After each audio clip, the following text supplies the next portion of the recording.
When 74-year-old Margaret Lawson walked into the grand lobby of one of the top hotels in downtown Chicago, she didn't look like the high-powered businesswoman she truly was. In her simple coat and carrying an old handbag, she seemed like just another elderly woman lost in the sea of luxury. But what the staff didn't realize was that Margaret's quiet appearance belied an extraordinary past, one that had laid the groundwork for the very hotel they now worked in. Margaret slowly made her way across the marble floors, the faint click of her sensible shoes echoing in the large, polished space. As she moved, she caught the curious stares of the hotel employees. Trained to serve only the elite and the famous, they barely noticed her presence. But they had no idea that this ordinary woman was the reason their hotel even existed. The turn of events that followed would expose their arrogance in the most unexpected way. Stepping out of the cab in front of the Lawson Tower, Margaret felt the crisp fall air against her skin.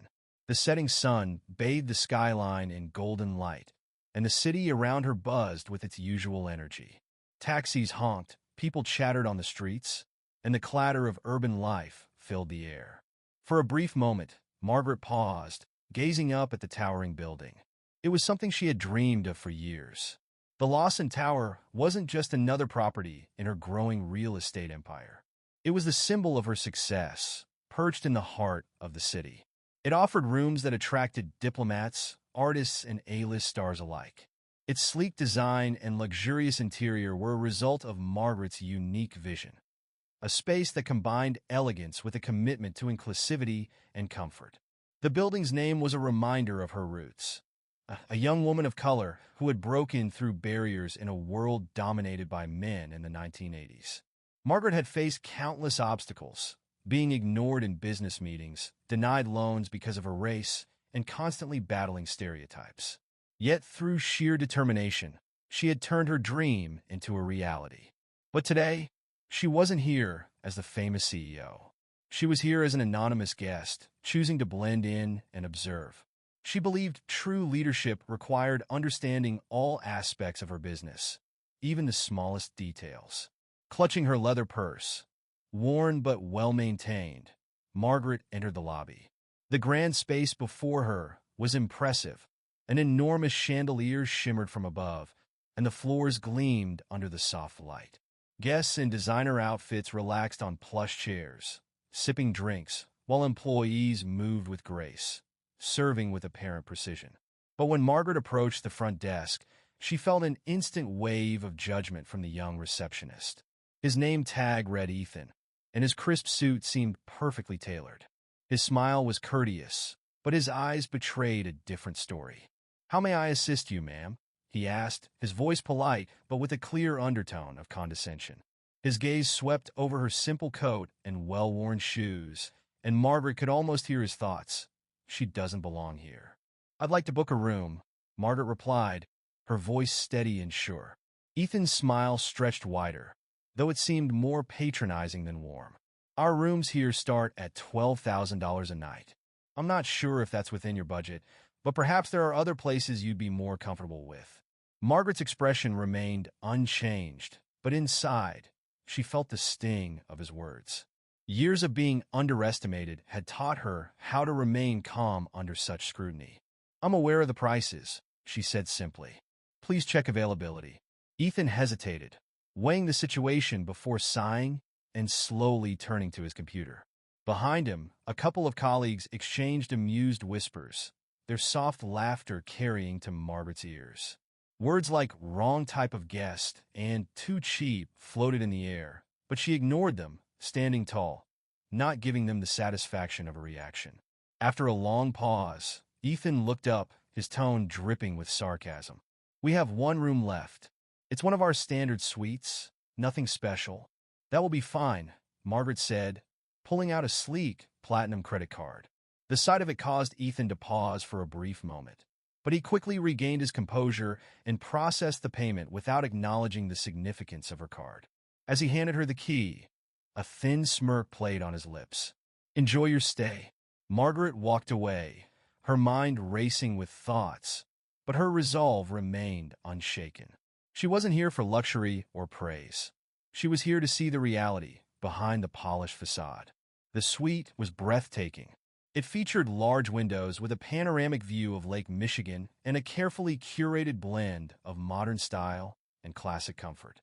The king-size bed, the marble-clad bathroom, and the tray of gourmet chocolates were all top tier.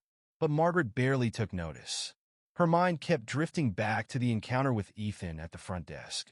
Sitting on the edge of the bed, she paused to reflect.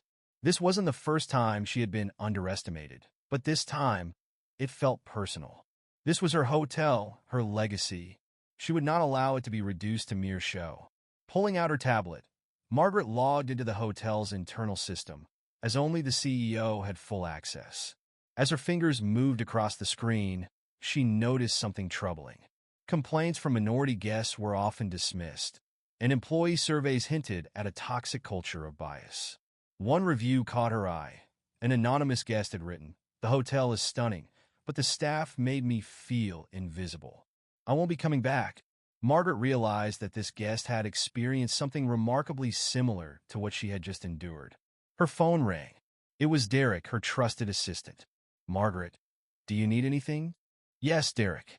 Please set up an emergency meeting with the board and send me the files for the front desk and restaurant staff." Derek paused, sensing something was amiss.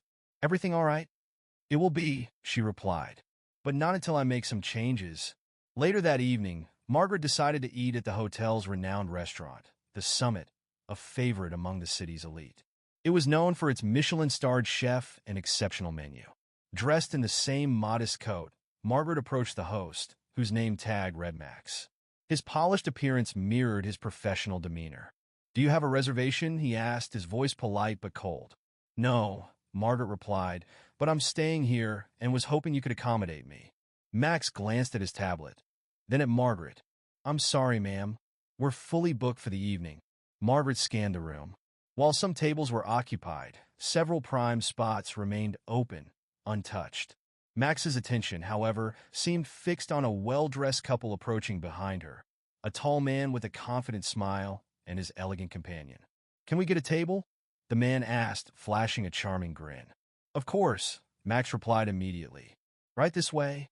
Margaret stepped aside, watching as the couple was escorted to one of the best tables. Her chest tightened. Decades of hard work and sacrifice hadn't erased the sting of discrimination. "Excuse me," Margaret said. Turning back to Max, "Are you sure there isn't a table available?" Max sighed, his patience clearly running thin. "All right, ma'am, I'll find you something," he said begrudgingly. He led her to a small table tucked away near the kitchen. The noise of the bustling staff and the clatter of dishes surrounded her, and other guests glanced over with a mix of curiosity and pity. Margaret ordered a simple dish. Her appetite faded as she ate, and she couldn't shake the feeling that this was how so many other guests had been treated. Later that night, as she returned to her suite, Margaret's mind was heavy. It wasn't the food or the setting that left a bitter taste. It was the message the staff had sent her. "You don't belong here." Looking out over the city lights, Margaret's thoughts drifted back to her younger years in Detroit. She had been a single mother, working multiple jobs, facing daily racism and sexism. Back then, she had promised herself that if she ever succeeded, she would create spaces where everyone felt welcome and respected. That promise had fueled her rise to power and the creation of Lawson Hotels. But now, she could see that some of her own employees didn't share her vision. What good is an empire if its foundation is cracked? She thought, resolve hardening within her. Tomorrow, she would begin making the necessary changes.